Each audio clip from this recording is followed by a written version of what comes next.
Rasanya gak ada yang perlu dikhawatirkan. Rasanya aku bisa jadi diri aku sendiri kalau di depan mereka. Dan yang paling penting adalah rasanya tenang. Tenang banget kalau sama mereka. Jadi aku bakal ngebawain topik tentang teman atau persahabatan lagi nih teman-teman, sesuai dengan request kalian semua. Ya udah, jadi langsung aja kita mulai kan. Jadi seperti yang kalian tahu, sebenarnya teman aku tuh nggak banyak-banyak banget. Aku adalah seorang introvert yang kalau temenan tuh sukanya adalah di circle-circle kecil, tapi berbicara halnya tuh nggak hal yang mendasar. Kita lebih sering deep talk kalau ketemuan.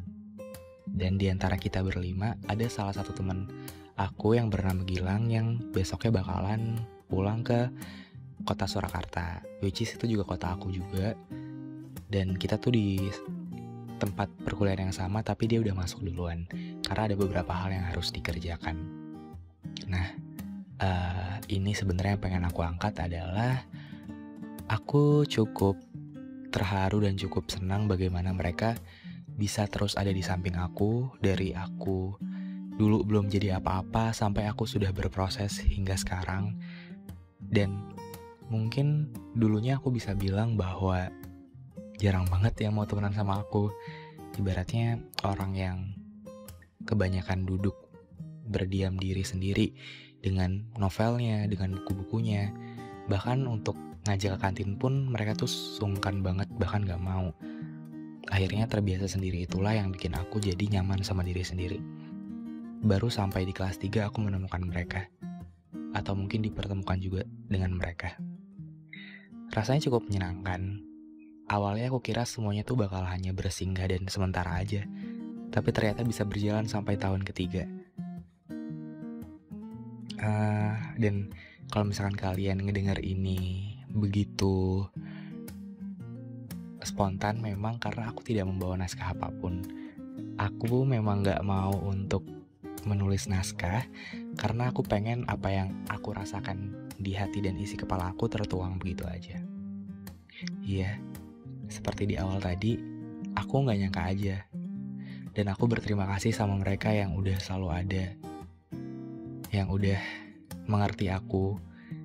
Kalau misalkan cerita sama mereka itu ada beberapa respon yang sebenarnya kadang membuat aku lega dan kadang juga membuat aku jengkel sendiri.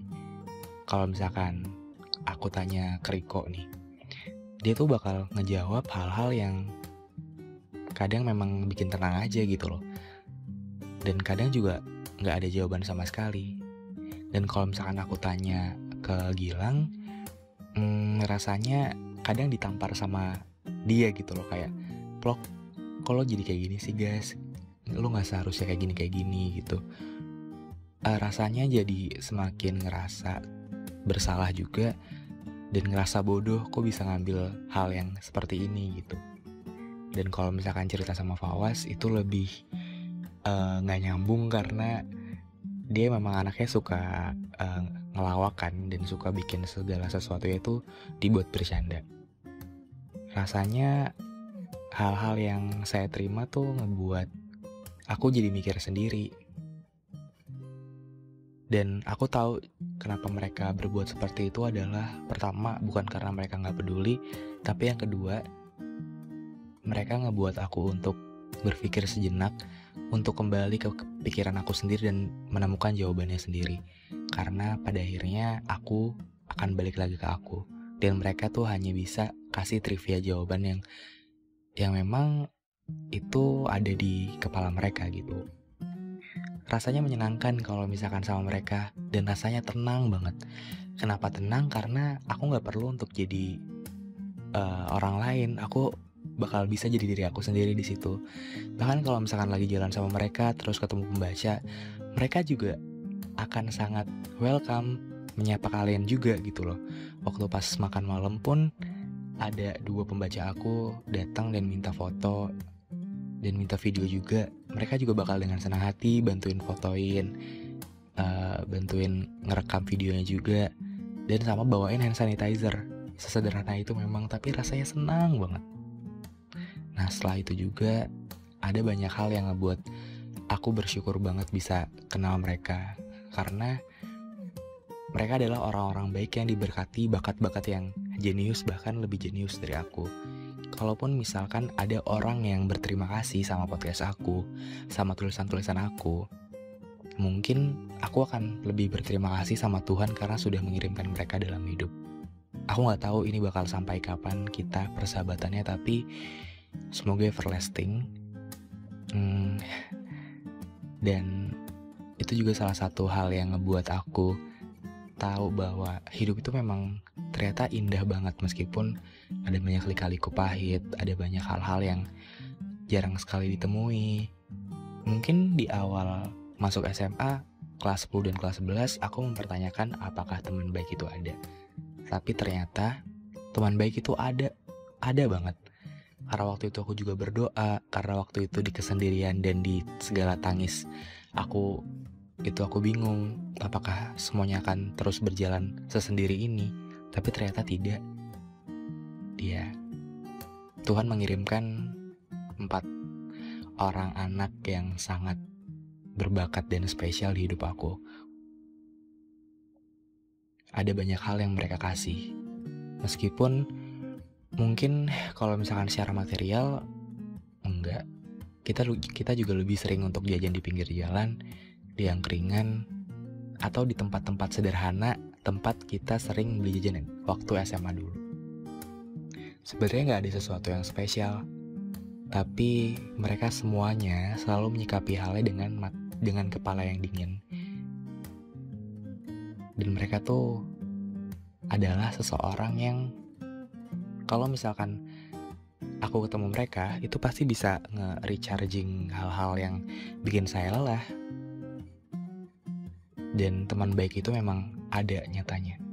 Jadi buat teman-teman yang mungkin ngerasa sendirian, yang mungkin ngerasa kayaknya gue gak pantas deh ditemenin sama siapa-siapa. Enggak, sebenarnya semua orang tuh pantas mendapatkan teman baik versi kamunya sendiri gitu loh. Tapi mungkin belum aja dipertemukan. Atau mungkin ada yang udah mau datang ke hidup kamu, tapi kamu yang menolak kedatangan mereka. Jangan-jangan gitu ya? Coba deh dipikir-pikir lagi. Jadi yang pertama memang adalah accepting dulu. Kita tuh coba berusaha untuk menerima dan mengerti mereka, nanti dicari titik tengahnya, ternyata ada kesatuan dan ada hal-hal yang bisa dijadiin sebagai perekat, bisa deh jalan-jalan bareng nantinya. Kalau misalkan udah punya teman baik itu enak banget kok teman-teman, karena teman itu memang sangat diperlukan untuk jadi ruang ketiga yang bisa menyimpan rahasia kita setelah Tuhan dan orang tua. Dan selain itu teman baik juga punya support system yang paling kuat di dalam hidup. Ya kalau misalkan ada segala sesuatu yang gak bisa langsung di-share ke orang tua, pasti ke mereka dulu kan. Dan rasanya kita semua memang gak boleh menyimpan atau memendam segala sesuatunya sendiri. Nah, berhubung waktu itu terjadi di Hari Kesehatan Mental Sedunia, aku pengen ngucapin selamat Hari Kesehatan Mental Sedunia buat para pendengar aku. Semoga kita semua jadi lebih paham tentang makna sehat itu sebenarnya. Gak cuman dari sehat fisik, tapi mental dan psikis juga. Kalau misalkan kamu lagi ngerasa gak baik-baik aja, cerita ke siapapun itu. Ke orang tua, ibu, bapak, adik, kakak, ataupun sahabat-sahabat terdekat, ataupun siapa aja. Kalau misalkan gak bisa di mereka, cari bantuan. Bisa curhat ke psikolog-psikolog terdekat. Kalau misalkan aku sih kadang curhat ke psikolognya tuh mungkin kalau misalkan di pandemi kayak gini kan jadi hal yang sulit atau nggak mungkin ya, bisa menggunakan aplikasi daring yang menyediakan. Anyway, ini bukan endorse ya. Ini adalah salah satu mungkin rekomendasi aja buat kalian-kalian. Udah nggak kerasa, udah 10 menitan. Pokoknya aku sangat bersyukur banget mereka bisa berjalan dan bisa datang mengetuk pintu dan masuk ke dalam hidup aku. Aku nggak tahu bakal sampai kapan, tapi ketidaktahuan aku adalah cara aku untuk terus menjaga mereka. Karena aku senang berteman dengan mereka tuh bukan hal yang memang mungkin banyak banget teman-teman yang berspekulasi bahwa enak banget ya temenan sama Hello Bagas. Kalau misalkan lo punya bisnis, lo bisa dibantuin. Kalau misalkan lo ada apa-apa, followersnya dia banyak, lo bisa dibantu untuk apa-apa. Enggak, mereka sudah menemani aku bahkan sebelum aku punya kalian gitu loh. Mereka yang menemani aku saat aku di fase aku bikin fondasi lah ibaratnya. Fondasi rumah yang memang harus kuat banget. Aku baca buku, aku riset, aku nemuin sebenarnya apa sih yang pengen aku jalanin ke depannya. Itu mereka ada di situ. Mereka selalu ada di saat waktu aku sholat duha di SMA, aku nangis-nangis, aku bingung sama hidup aku sedih dengan jalan hidup aku sendiri. Mereka tuh selalu ada di situ. Dan ternyata kesedihan itu tuh pada akhirnya selalu menjadi atau selalu berbuah sebagai alasan yang sangat indah. Asalkan kita memang mengerti bahwa ada dua fase kehidupan yang sangat besar, yaitu sedih dan bahagia.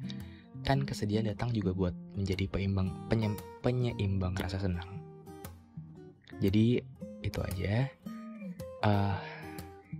Saya senang banget. Rasanya melegakan banget bisa ngerekam ini. Dan terakhir, kita nggak pernah sendiri itu. Jadi mungkin itu dulu yang bisa aku sampaikan. Untuk kamu yang ingin juga berbagi cerita, bisa banget. Kamu bisa pakai Anchor kayak aku. Karena dunia juga pengen tahu cerita kamu.